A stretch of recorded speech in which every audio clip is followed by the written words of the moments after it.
নতুন বউ শ্বশুরকে বলল, আব্বা আপনার ওটা তো বাঁকা। আব্বা ভয়ে চুপসে গেছে, ঢোক গিলছেন। তরি আবার বলল, আপনার ওটাকে আমার শাশুড়ি আম্মা কিভাবে বড় করেছে। প্রথম যখন বউয়ের সামনে গেলাম, বউ বলল, শাওন তোমার ওটা খুব সুন্দর। আমি চোখ বড় করে রাখলাম। আমি আবার কখন তোমাকে ওটা দেখালাম। মনে মনে ভাবলো, মেয়ে দেখছি ভেরি ফার্স্ট। চিন্তা করেই ছবি এঁকে ফেলেছেন মনে। আমি লজ্জা পেয়ে বললাম, না মানে যতটা সুন্দর ভাবছো ততটা না, দেখলেই বুঝতে পারবে। তরি বলল, তোমার ওটা তো আমার চোখের সামনেই, খুব সুন্দর। আমি ভয় পেয়ে নিচের দিকে তাকিয়ে রইলাম, প্যান্ট ছেঁড়া কিনা। হাত দিয়ে দেখলাম, না ঠান্ডা লাগছে না। তার মানে প্যান্ট তো ঠিক আছে। কিভাবে বুঝলো ছোট? মনে মনে ভাবলাম, সে কি এরকম আরো দেখেছে? আমি গরম হয়ে বললাম, তুমি কিভাবে জানো ওটা ছোট? তুমি কি কয়েকটা মেপে দেখেছো নাকি? এবার সে কান্না ভাব নিয়ে বলল, দেখলে সমস্যা কোথায়? ওটা তো সবাই দেখে। কি বলো সবাই দেখে? আমার এক বান্ধবী তোমারও ওটা ছিল, আমরা ধরে ধরে দেখতাম। আমার মাথা চক্কর দিচ্ছে। এই মেয়ে কি বলে? শ্যাম বলে উঠল, ও আল্লাহ, পুরুষ মানুষের ওটা আবার মেয়েদের কিভাবে থাকে? আবার সেটা নাকি ধরে ধরে দেখতো।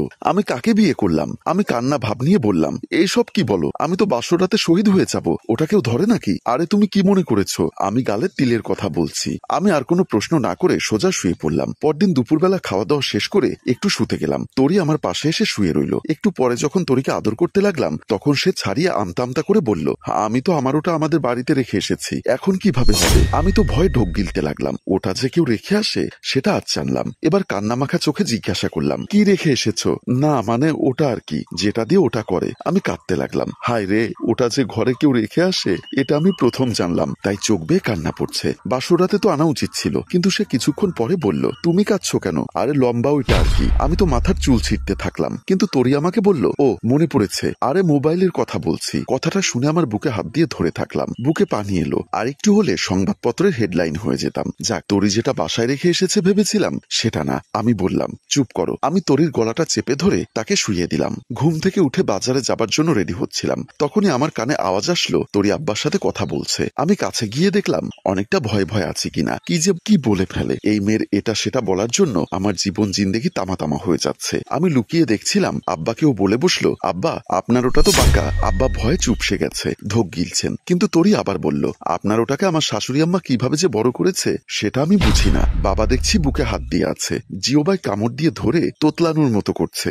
আমি তাড়াতাড়ি দৌড়ে গিয়ে বললাম, আব্বার পিঠের উপর হাত দিয়ে চেপে বললাম, বাবা তুমি যেটা ভাবছো ওটা সেটা না, এটা অন্যটা। আমি তাড়াতাড়ি তরিকে বললাম, তাড়াতাড়ি নামটা বলে দাও, না হলে আব্বা মারা যাবেন। তরি আমতা আমতা করে বলল, চ দিয়ে শুরু ওইটা আর কি। আব্বা এবার মেঝেতে শুয়ে গেছে। তরি আমার বলল, চ দিয়ে কি নাম ভেবেছেন আল্লাহ ভালো জানেন। আব্বার পাগুলো মৃগী রোগীর মতো বাড়ি দিচ্ছে। কিন্তু তরি বলল, ছোট চ না, বড় ছ দিয়ে শুরু। শাওন আবার বলল, কি বলতে চাচ্ছ তাড়াতাড়ি বলো। তরি বলল, আপনার ছেলেটা বড়ই বাঁকা, যেটা বোঝে সেটা করে। শাশুড়ি আম্মা আপনার ছেলেকে এত বড় করেছেন কিভাবে বুঝি না আমি। এতক্ষণে আব্বা সোজা হয়ে বসলো। আব্বা বলল, বৌমা এত বাঁকা করে কথা বললে কিভাবে বুঝবো? কিছুক্ষণ পরে মিষ্টি নিয়ে বউ দেখতে আমার খালাতো ভাই রেজাউল আসলো। এটা আমার খালাতো ভাই, বয়সে আমার থেকে 10 বছরের বড়। তুমি গিয়ে সালাম করো। ঠিক আছে বলে সালাম করতে গেল। তরি সালাম করে বলল, ভাইয়া আপনি আমাকে আপনার ওটা দিয়ে দোয়া করেন, যেটা আপনার লম্বা। ভাইয়া থতমতো খেয়ে গেলেন। মনে হচ্ছে বড় কোনো ভূমিকম্প হয়ে গেছে। হয়তো ভাবছেন ওটা দিয়ে কিভাবে দোয়া করে। বড় ভাই দাঁড়িয়ে গেল। খুব লজ্জা পেয়ে বুকে ব্যথা উঠে গেল। আমি দৌড়ে গিয়ে বললাম, হার্ট অ্যাটাক করেছেন।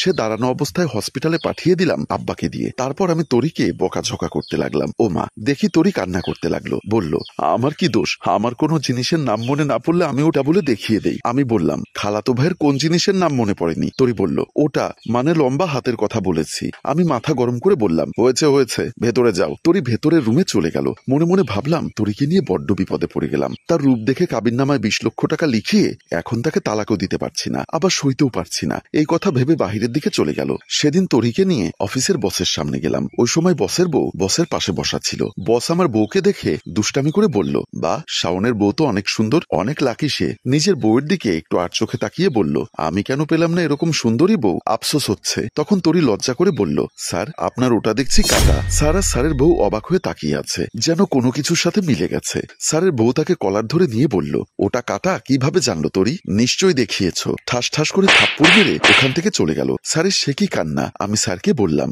আপনি যেটা ভাবছেন সেটা না, এটা ঠোঁট কাটা থাকার কথা বলেছে। স্যার দেখে ঘুমিয়ে অজ্ঞানের মতো হয়ে গেছেন, নিঃশ্বাস চলছে না। আমি আবারও বললাম, চলো তোমাকে ডাক্তারের কাছে নিতে হবে, ঔষধ খেলে তোমার ওটা ভালো হয় কিনা কে জানে। পরিচিত ডাক্তারের চেম্বারে গেলাম। ডাক্তার ম্যাডাম বললেন, কি সমস্যা? তরি বলল, আমার ওটার সমস্যা ম্যাডাম। আপনি কি ওটার চিকিৎসক? ওটা ঠিক করে দিবেন? আপনারও তো মাঝে মাঝে ওটা চলে আসে, কিন্তু আপনি তো সময় নিয়ে ওটার কথা নিয়ে নেন।